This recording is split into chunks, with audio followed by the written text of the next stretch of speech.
حضرت عمر کیا فرماتے ہیں؟ سیدنا فاروق اعظم رضی اللہ تعالیٰ عنہ ارشاد فرماتے ہیں، اس کو امام بہقی نے اور امام سیوطی نے نقل کیا ہے، حضرت عمر فرمایا کرتے تھے کہ اگر میں زندہ رہا تو عراق والوں میں تمہاری بیواؤں کے لیے ضرورت کا اتنا سامان کر جاؤں گا کہ بی بی جب تک زندہ رہے گی کسی کی محتاج نہیں ہوگی۔ اس کے لیے اس طرح کے اسباب پیدا کر دیے جائیں گے کہ اسے حاجت نہیں ہوگی، اس کے لیے مستقل بنیادوں پر اس کے اخراجات دیکھ کر اس کے لیے اہتمام کر دیا جائے، اسے دوبارہ کشکول طلب دراز کرنے کی ضرورت نہیں پڑے۔ Thanks for charging Jano. ایک صحابی تھے حضرت جناب سیدنا خفاف بن ایما غفاری رضی اللہ تعالی، انہوں نے بڑا کردار ادا کیا تھا میدان احد میں، انہوں نے اور ان کے صاحبزادے نے۔ تو ان کی بیٹی ایک دن حضرت عمر کے پاس آئی، اب وہ بیٹی بیاہ کے جا چکی تھی، اس کی شادی ہو گئی تھی۔ حضرت خفاف بن ایما رضی اللہ تعالیٰ عنہ کی صاحبزادی اپنے سسرال چلی گئی تھی، وہاں اس کا خامد انتقال کر گیا۔ وہ خاتون واپس آ گئی، وہ حضرت عمر سے ملی، بیوہ عورت۔ اس بیوہ خاتون نے آ کے، یہاں تو میرے بھائی وہ فوجی بیچارے جن کی بیویاں، جن کو ایک تقریب میں تو خوب ایوارڈ دینے کے لیے بلایا جاتا ہے، میں نے یتیمی کا وقت گزارا ہے، مجھے پتا ہے کہ 2-4 مہینے لوگ آ کے کہتے ہیں کوئی حکم ہو جاتے 10 آ جائے، پھر جب 1 سال گزر جاتا ہے تو پھر لوگ کہتے ہیں 4 بھرا نے کام کیوں نہیں کر دے۔ تو ایسے تو نہیں نا کہ ابا ایسے ہی چلا گیا تھا، بڑا کچھ دے کے گیا ہے، ادھر ہے فلانی چیز۔ لوگوں کا نظریہ تھوڑے عرصے کے بعد اور ہو جاتا ہے۔ آپ نے بڑے بڑے شہداء کے گھروں میں ایوارڈ تو دیے، کیا کبھی آپ نے پلٹ کر دوبارہ غور کیا کہ ان کے بچے کہاں ہیں، ان کی بیوہ کس حال میں ہے، وہ زمانے کی تیز دھوپ اور تیز آندھی کا مقابلہ کیسے کر رہے ہیں؟ بغیر باپ کے جو انسان کو کھلے آسمان تلے وقت گزارنا پڑتا ہے وہ کتنا کو مشکل ہوتا ہے، وہ کس طرح ٹائم گزار رہے ہیں، یہ کبھی سوچا لوگوں نے؟ یہاں تو نرنگیے سیاست دوران تو دیکھیے منزل انہیں ملی ہے جو شریک سفر نہ تھے، جو نکلے ہی نہیں تھے وہ منزل تک پہنچ گئے، اور جنہوں نے جوانیاں گزار دی وہ رستے میں رہ گئے۔ حضرت خفاف بن ایما کی صاحبزادی بیوہ ہو کے آ گئی، بچے ساتھ تھے، سرے راہ جناب عمر سے ملی اور مل کے کہنے لگی، حضور میں اس صحابی کی بیٹی ہوں جنہوں نے احد والے دن اپنے بیٹے کے ساتھ مل کے معاشرہ کیا تھا، بچے میرے یتیم ہو گئے ہیں، میں بیوہ ہوں۔ حضرت فاروق اعظم رضی اللہ تعالیٰ عنہ نے فہرست نہیں مانگی، خرچے کی ڈیٹیل نہیں مانگی، تم آنا فلانے سے ملنا، پرسوں 9 بجے آ جانا دفتر، یہ کوئی بات نہیں کی۔ حضرت عمر غور سے کھڑے، اس بیٹی کی بات سنی، چھم چھم سیدنا فاروق کی آنکھوں سے آنسو گرے، دوڑ کے گھر گئے، ایک اونٹ نکالا، وہاں سے مال غنیمت کا مال کے بھر کے 2 بوریاں، اور بوریوں میں کیا تھا؟ چاندی بھی تھی، نقدی پیسے بھی تھے، کچھ ضرورت کا سامان بھی تھا، غلہ بھی تھا۔ 2 بوریاں بھر کے اونٹ پہ رکھ کے خود لگام اس بیٹی کے ہاتھ میں تھما کے کا پتر سامان بھی تیرا ہے، اونٹ بھی تیرا ہے، اور یہ نہ سمجھنا یہی کچھ تجھے دیا ہے، جب یہ ختم ہوگا تو رب تیرے لیے اور بندوبست فرمائے گا۔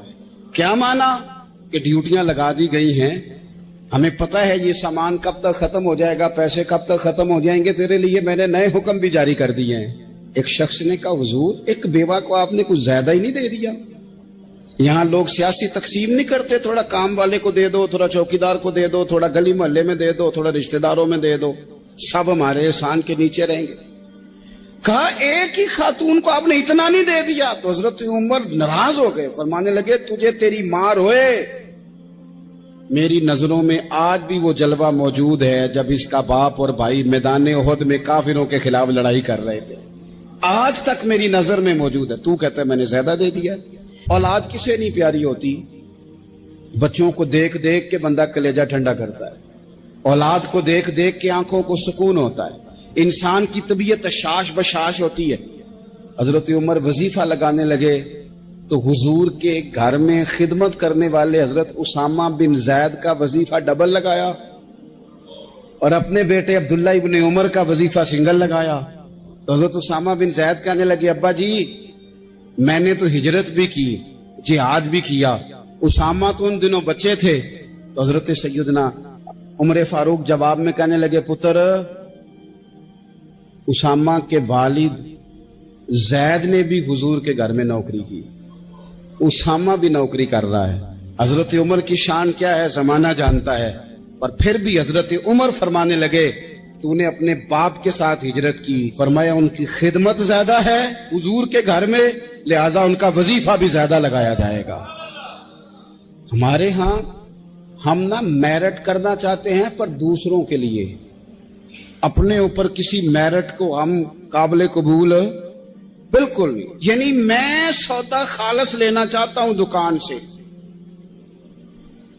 تو آپ بتائیں آپ جو سودا بیچتے ہیں وہ خالص ہی بیچتے ہیں؟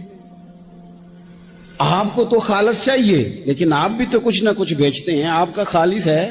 اگر آپ خالص بیچ رہے ہیں تو انشاءاللہ ملے گا بھی خالص۔ چادریں آئی تھی مال غنیمت میں، ڈھیر ساری چادریں، ڈھیر ساری۔ حضرت عمر نے صحابہ کرام علیہم رضوان کی ازواج پر، صحابیات پر وہ چادریں تقسیم کر دی۔ ایک چادر بڑی خوبصورت نکلی اندر سے، تو سب کہنے لگے حضور یہ نا خاتون اول کے لیے سوٹ کرے گی، آپ کی اہلیہ کے لیے سوٹ کرے گی، کبھی آپ گھر لے جائیں نا، یہ سب سے بہتر ہے۔ تو یہ حضرت عمر کی بالغ نظری ہے، وہ کیا بندہ ہوا جس کی ہر جگہ نظر ہی نہ ہو۔ حضرت سیدنا عمر فاروق رضی اللہ تعالیٰ عنہ کہا جناب یہ چادر بڑی حسین ہے، آپ کے گھر والوں پہ جچے گی۔ تو حضرت عمر فرمانے لگے نہیں، ایک صحابیہ ہیں حضرت ام سلیت رضی اللہ تعالیٰ عنہ، انہیں بلاؤ یہ چادر انہیں دوں گا۔ حضور اس خاتون کو یہ چادر دینے کی وجہ بھی تو بیان کریں۔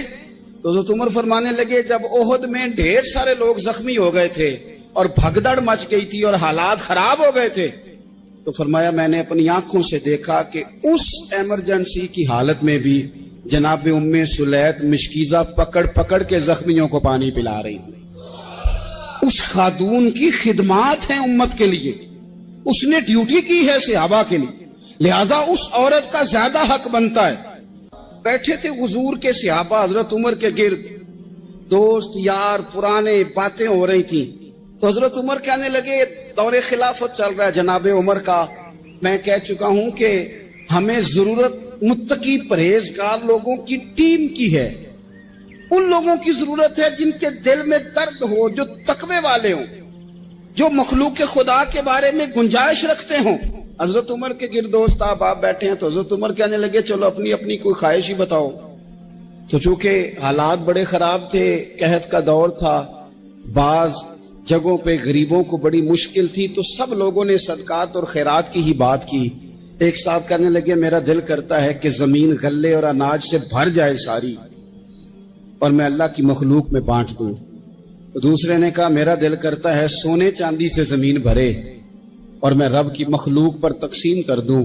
ایک تیسرے صحابی بھی فرمانے لگے میرا دل کرتا ہے سونے چاندی سے نہیں، ہیرے جواہرات سے یہ زمین بھرے اور میں اللہ کی مخلوق میں بانٹ دوں۔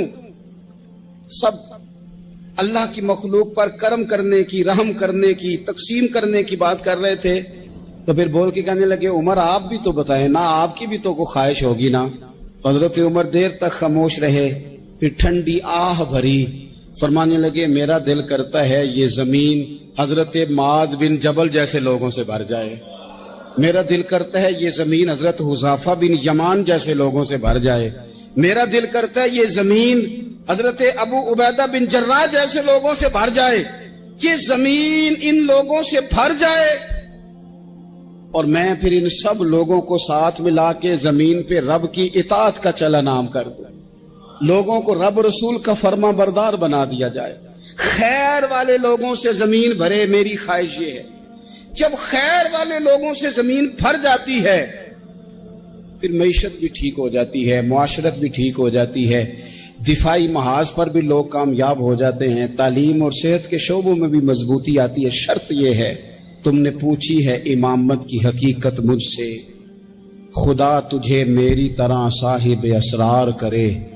ہے وہی تیرے زمانے کا امام برحق جو تجھے حاضر و موجود سے بیزار کرے اور موت کی شکل میں دکھلا کے تجھے رخ یار زندگی تیرے لیے اور بھی دشوار کرے.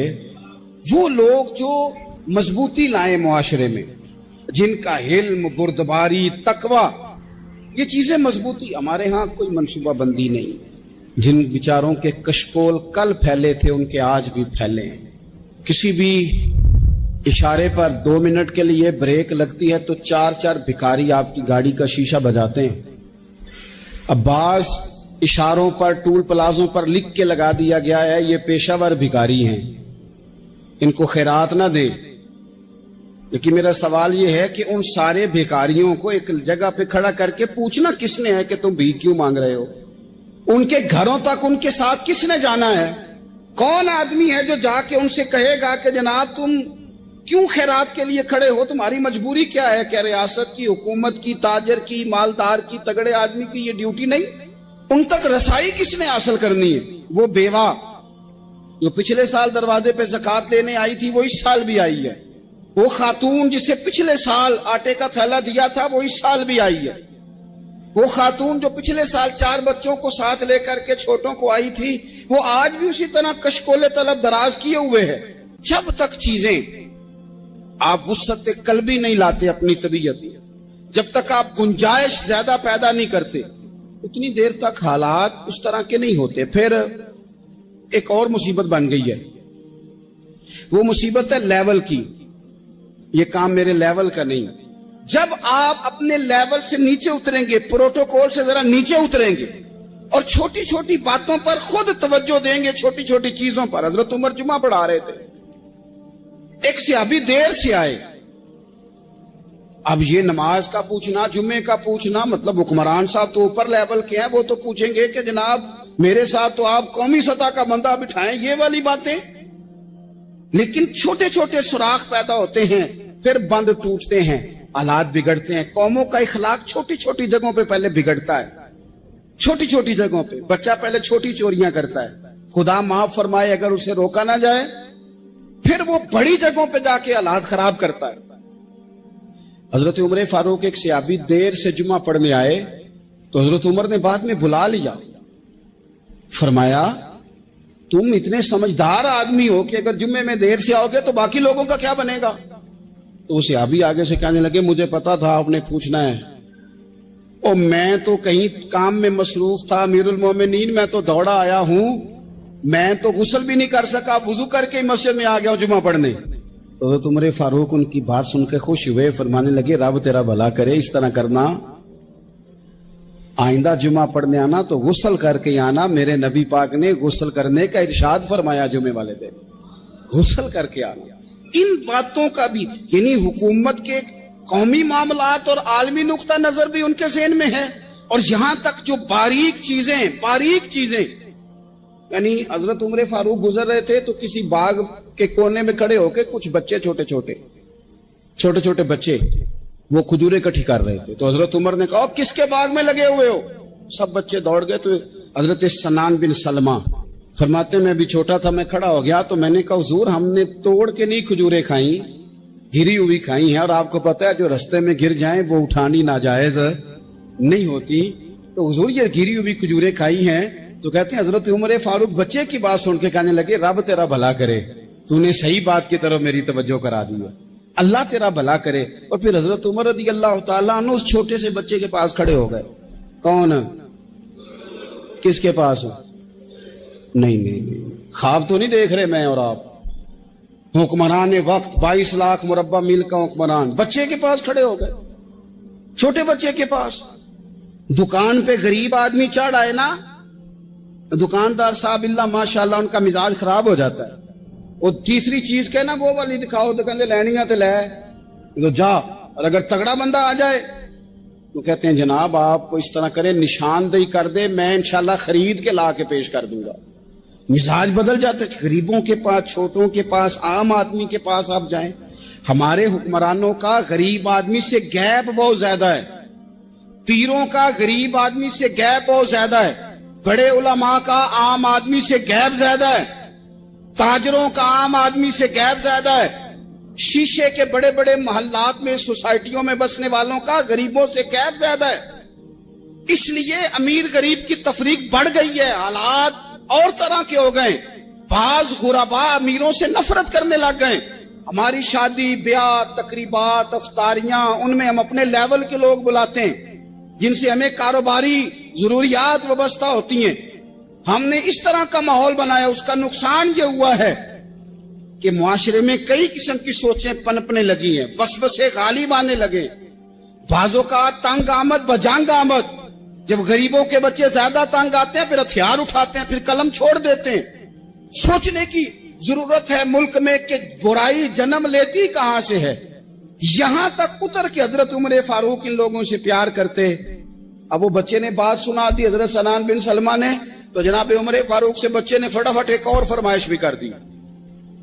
کہنے لگا حضور میں نے کھجوریں زیادہ جمع کر لی ہیں، وہ میرے دوست سارے بھاگ گئے ہیں آپ کو دیکھ کے، اب میں جب جاؤں گا نا تو کھجوریں میرے حصے کی ہیں، ہوں میں غریب بچہ، ماڑے گھر سے تعلق ہے، وہ میری کھجوریں چھین لیں گے۔ حضرت عمر کے ساتھ سپاہی بھی تھے، سارا کچھ بھی تھا۔ حضرت عمر نے بچے کا بازو پکڑا اور میں چل میں تجھے تیرے گھر چھوڑ کے آتا ہوں۔ حضرت عمر اس غریب کے دروازے پہ دستک دے کے کہا تیرا پتر تھا، پکڑ کے اس لیے لایا ہوں کوئی امیر زادہ اس غریب کے بچے کو تنگ نہ کر سکے، اللہ کوئی ایک بھیجنا حضرت فاروق اعظم کا ماننے والا جو غریب کے بچے کا بازو تھامے اور اسے کہے کہ کوئی امیر زادہ اس پر ظلم نہیں کرے گا، کوئی اسے تھپڑ نہیں مارے گا، کوئی اس کے حصے کے نمبر نہیں لے گا، کوئی اس کی جگہ رشوت دے کے نوکری پہ نہیں بیٹھ جائے گا، کوئی اس کی جگہ پیسے دے کے آگے نہیں بڑھ جائے گا۔ کوئی آئے نا جو اشک شوئی کرے، جو آنسو پونچھے لوگوں کے، لیکن یہاں تو منزل انہیں ملی ہے جو شریک سفر نہ تھے۔ میرے عزیزو، اس نہج پر دین نے ہمیں اسباق پڑھائے، اس نہج پر۔ حضرت عمر چھوٹی چیزوں کا، مسجد نبوی شریف میں آپ نے دیکھا دو لوگ اونچی آواز میں بات کر رہے ہیں، تو حضرت عمر نے فرمایا انہیں بلا کے لاؤ۔ بلا کے لایا، فرمایا تمہیں پتہ نہیں یہ حضور کی مسجد ہے؟ لا ترفعوا اصواتکم فوق صوت النبی، اے پائے نظر ہوش میں آ، یہ کوہ نبی ہے، آنکھوں سے بھی چلنا یہاں بے ادبی ہے۔ پتہ نہیں وہاں سارے نعرے ہی غلط ہیں، کسی کے مرد آباد کا نعرہ ہو تو وہ بھی غلط، اور کسی کے زندہ آباد کا نعرہ ہو تو وہ بھی غلط۔ وہاں ایک ہی نعرہ صرف اچھا لگتا ہے، وہ کیا ہے؟ یا رسول اللہ انظر حالنا، یا حبیب اللہ اسما۔ وہاں ایک ہی نعرہ اچھا لگتا ہے کہ سونے آ گئے ہیں، نظر کرم ہو جائے، یا رسول اللہ پہنچ گئے ہیں، روزے دے دوالے نے غلامہ دیاں ٹولیاں، او ویکھو ایک پہ سندا کروڑاں دیاں بولیاں۔ وہاں یہی نعرہ اچھا لگتا ہے، لب واہ ہیں، آنکھیں بند ہیں، پھیلی ہیں جھولیاں، کتنی مزے کی بھیک تیرے پاک در کی ہے۔ اور قربان جاؤں اپنے امام پر، اس قلم پہ باری جس سے وہ لکھا کرتے تھے، کہنے لگے کعبے کا نام تک نہ لیا، طیبہ ہی کہا۔ پوچھا جو تھا کسی نے کہ عظیمت کدھر کی ہے، ان کے طفیل حج بھی خدا نے کرا دیے، ورنہ اصل مراد حاضری تو اس پاک در کی ہے۔ تو حضرت فاروق اعظم رضی اللہ تعالیٰ عنہ نے نا ان دو لوگوں کو بلایا اور بلا کر کے فرمانے لگے کہاں کے رہنے والے ہو، کہاں سے آئے ہو؟ نے کہا جی ہم طائف کے رہنے والے ہیں۔ فرمایا تمہیں پتہ نہیں یہ نبی پاک کا روزہ ہے، حضور کی مسجد ہے، یہاں آواز اونچی نہیں کرتے، تمہیں خبر نہیں؟ اور پھر حضرت عمر فرمانے لگے اگر تم مدینے کے رہنے والے ہوتے تو میں تمہیں کوڑے مارتا، میں تمہیں سزا دیتا، تمہیں پتہ نہیں کہ کس طرح کا مزاج اور ماحول ہونا چاہیے۔ تو حضرت فاروق اعظم رضی اللہ تعالیٰ عنہ کی جو خدمات ہیں، آپ کا جو آپ تو بازاروں میں جب جاتے تھے نا تو فرماتے تھے ہمارے بازار میں صرف وہ بندہ آ کے کام کرے جو دین کا علم جانتا ہے، جسے تجارت کے اصول پتہ ہیں، وہ آئے، دوسرے کو بیٹھنے نہیں دیتے تھے۔ اپنے مزاج کے لحاظ سے، اپنی طبیعت کے لحاظ سے مخلوق کے لیے دلوں میں نرمی رکھتے تھے، مزاج میں نرمی۔ ایک بات آپ نے کئی دفعہ سنی ہوگی، میرا بڑا دل کرتا ہے پھر سے اس کو دہراؤں، میں نے اسے سینکڑوں بار پڑھا ہے۔ جب طبیعت پوری بے چین ہوتی ہے اور اپنی ذمہ داریوں کا احساس کرنے کو دل کرتا ہے نا، تو پھر خیال آتا ہے کہ ہم بھی پڑھیں ذرا ان چیزوں کو۔ بار بار پڑھتا ہوں تاکہ احساس ذمہ داری پیدا ہو. آپ کے غلام اسلم فرماتے ہیں رات کو میں اور جناب عمر نکلے تھے تو ایک مکان میں ہم نے دیکھا کہ ایک عورت نے نا اس کے بچے بار بار شور کر رہے ہیں اور وہ کچھ پکا رہی ہے, آواز آ رہی ہے. تو حضرت عمر نے دروازے پہ دستک دی. کون ہے دروازے پہ؟ کہا میں ایک غلام ہوں. حضرت عمر کہتے ہیں غلام ہوں. بہن کیا مسئلہ ہے, بچے کیوں رو رہے ہیں؟ تو بی بی کہنے لگی تمہیں کیوں بتاؤں, جاؤ نا اپنا کام کرو. حضرت عمر نے اصرار کیا تو تلخ لہجے میں, جس سے غصہ نہیں کر جاتے حکمران, councillor, chairman, M P, M N A ناراض نہیں ہو جاتے, اس تلخ لہجے میں بی بی کہنے لگی دعا کرو اللہ میرے اور عمر کے درمیان قیامت میں فیصلہ کرے. کیسا حکمران ہے کہ اس کی حکومت میں میرے بچے بھوکے سوتے ہیں. یہ میں نے پانی میں روڑے ڈال کے چڑھائے ہیں, لیکن یہ پیٹ کی بھوک یہ بڑی ڈڈی ہوتی ہے, یہ نیند بھی نہیں آنے دیتی. خیال تھا رو دو کے سو جائیں گے, پر سو بھی نہیں رہے. حضرت فاروق اعظم دوڑے گئے, گھر سے سامان, اناج, غلہ کندھے پہ رکھا. خادم کہتے میں نے کہا کہ مجھے دے دیں. فرمانے لگے چل تو وعدہ کرنا قیامت میں بھی میرے بوجھ اٹھائے گا. کہ حضور نہیں, وہ تو میرے بس کی بات نہیں. فرمایا پھر مجھے کرنے دے. دوڑے آئے, اس خاتون کے دروازے پر لا کے وہ چیزیں رکھی. کہا بہن اگر تو پردہ کر لے تو یہ غلام نہ آج کھانا پکا دے تیرے بچوں. پھر وہ گھی چڑھا کے, چینی ڈال کے, کچھ سامان پکتا تھا وہ کھانا پکایا. غلام کہتے ہیں جب پھونکے مارتے تھے تو داڑھی سے دھواں نکلتا تھا, آگ جلاتے تھے دھواں نکلتا. پھر کھانا پکایا, پھر ان بچوں کو کھلایا. پھر حضرت عمر فاروق رضی اللہ تعالیٰ عنہ نا تھوڑے پیچھے بیٹھ گئے تو بچوں کے ساتھ اس طرح کی باتیں کرنے لگے کہ وہ ہنس پڑے. جناب اسلم کہتے ہیں بچے اس بیوہ کے ہنستے تھے, بچے ہنستے تھے اور عمر روتے تھے. جب وہ ہنستے تھے تو فاروق روتے تھے. پھر وہ بچے آہستہ آہستہ لیٹنے لگے, اور جب وہ سونے کی طرف بڑھنے لگے تو حضرت عمر کہنے لگے بہن میں جاؤں؟ کہنے لگی رب تیرا بھلا کرے, میرا کلیجہ پھٹ جاتا اگر میرے بچوں کو آج شام بھی روٹی نہ ملتی. تو سیدنا فاروق اعظم رضی اللہ تعالیٰ عنہ کہنے لگے پھر تو میرے لیے دعا کرے گی؟ کہنے لگی میں دعا کرتی ہوں اللہ عمر کی جگہ تیرے جیسا کو نیک آدمی بٹھا دے. تو حضرت عمر کہنے لگے ایک چھوٹی سی گزارش بھی مان لو گی؟ کا کیا؟ فرمانے لگے کوئی یہ میری خدمت اگر پسند آئی ہے تو عمر کو معاف نہیں کر دیتی؟ غلطی ہو گئی, اسے پتہ نہیں تھا. اپنے منہ سے کہنے لگے سیانا بھی نہیں, باشعور بھی نہیں, اسے چاہیے تھا خلافت کی ذمہ داریاں نہ لیتا. لیکن حضرت صدیق نے کہا تو وہ مان گیا. لیکن بہن میں اسے جانتا ہوں, بزدل بڑا ہے, کمزور بڑا ہے, ضعیف بڑا ہے. اگر تو قیامت میں اس کی شکایت لگائے گی تو بڑا کمزور پڑ جائے گا, اس کے لیے مشکل ہو جائے گا. تو کہنے لگی اچھا اگر تو اتنی سفارش کرتا ہے تو جا, میں نے عمر کو معاف کیا. حضرت فاروق اعظم نے چہرے سے کپڑا ہٹایا تو بی بی کہنے لگی اوہو آپ عمر ہیں؟ آپ فرمانے لگے میں جو بھی ہوں تو وعدہ کر چکی ہے کہ تو نے عمر کو معاف کیا. پھر باہر نکلے اور اپنے خادم جناب اسلم سے کہنے لگے 2 بندے اور بلا اور انہیں گواہ بنا کہ میں نے اس غریب کے روتے بچے ہنسائے ہیں. تو جا کے ان کو بتا میں نے وہ ہنسائے ہیں, اس کے بھوکے بچوں کو میں نے روٹی کھلائی ہے. اور تو گواہ ہو جا کہ اس بی بی نے خود کہا ہے بغیر جبر کے, میری گزارش پہ کہا ہے کہ میں نے عمر کو معاف. کیوں نہ ہم بھی اپنی اپنی ذمہ داریوں کا احساس کر لیں, کیوں نہ ہم بھی جہاں جہاں ہماری ڈیوٹی ہے ہم بھی وہاں غور کر لیں. کہیں ایسا تو نہیں کہ ہم بھی کمزور پڑ گئے ہیں, ذمہ داری تو لے لی ہے پر اب ہم ادا نہیں کر پا رہے. حدیبیہ کے موقع پہ نا نبی پاک صلی اللہ علیہ وسلم نے جو شرطیں کافروں کے ساتھ طے کی تھی نا, حضور نے نور بصیرت سے کی تھی نا, تو انہی شرطوں نے پھر فتح کے باب کھول دیے. ان فتحنا لک فتحا مبینا. ایک شرط یہ تھی کہ اگر کوئی مسلمان مدینے سے مکے آئے گا تو مکے والے واپس نہیں کریں گے, رکھ لیں گے. پھر غور کریں, کوئی مسلمان اگر مدینے سے مکے آئے گا تو مکے والے واپس نہیں کریں گے. اور اگر کوئی بندہ مسلمان اپنے آقا کی مرضی کے بغیر مسلمان ہو جائے اور وہاں سے وہ مدینے آئے گا تو حضور پناہ نہیں دیں گے. تو میرے بھائی محبوب کی طرف سے آنے والا نہ صرف سوکھ ہی نہیں قبول کرنا چاہیے، دکھ بھی قبول کرنا چاہیے، دکھ بھی قبول کرنا چاہیے. ہمارا یہ مسئلہ ہے کہ ہم نہ میٹھی میٹھی کے قائل ہیں، کڑوی کڑوی کے قائل نہیں. اگر وہ کبھی دکھ دے نا تو محبوب کا دکھ بھی سکھ سمجھ کے قبول کرو. ہاں اس کی طرف سے کانٹا ہے کبھی تو اسے پھول سمجھ کے قبول کرو. وہ چبھے گا نہیں، انشاءاللہ مزہ ہی دے گا. وہ قبول تو کرو نا. تو اب حضرت ابو بصیر رضی اللہ تعالیٰ عنہ ایک صحابی تھے، ایک تو حضرت ابو جندل رضی اللہ تعالیٰ عنہ تھے نا، تو وہ تو حدیبیہ میں آ گئے.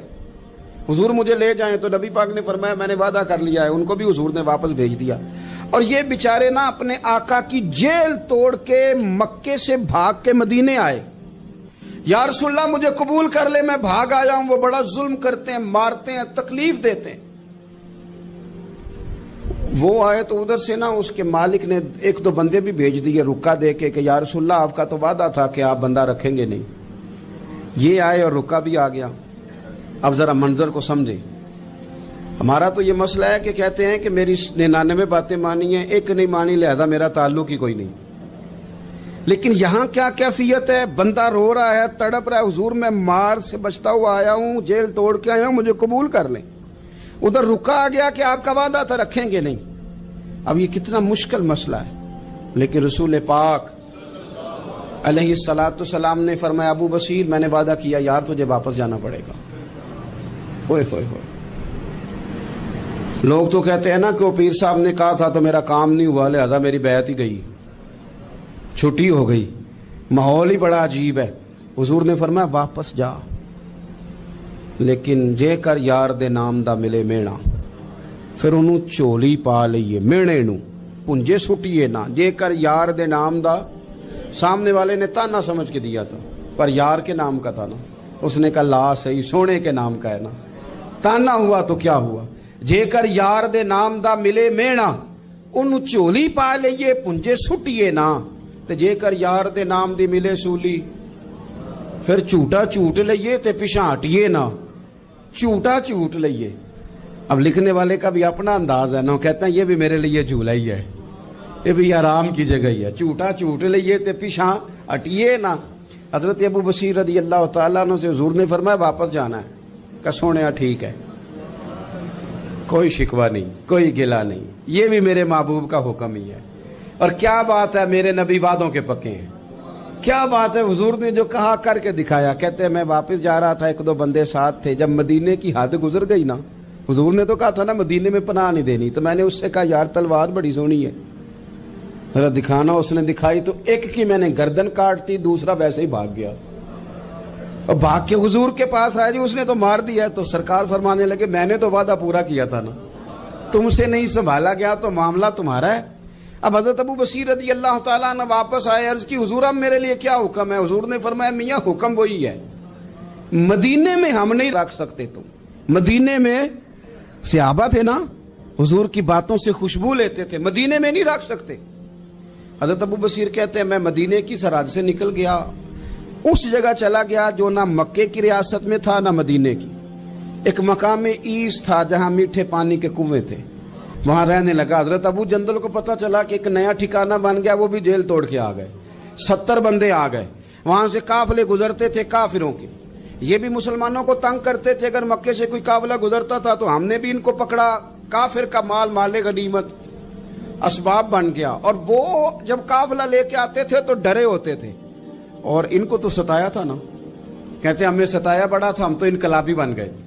ہم تو رکھ لیتے نا، بڑی منت کرتے، بڑی جان مشکل سے چھڑاتے. 70 بندے ہو گئے، پھر 300 ہو گئے. تب وہ بصیر کہتے ہیں دنیا مدینے جاتی تھی لیکن ہم تڑپتے تھے، ہم تڑپتے تھے. روت لنگ گئی پھر باہر آندی، چٹھیاں مدینے آئیاں نہیں. ہم تڑپتے تھے کہ یار کوئی موقع ملے. روز رات کو روتے تڑپتے. 300 انقلابیوں کا جتھا صبر سے بیٹھا ہے مدینے کی سرحد پہ، اندر آنے کی اجازت نہیں، پر غلامی میں روز اضافہ ہو رہا. صبر دیکھو، غلامی میں روز اضافہ ہوتا ہے.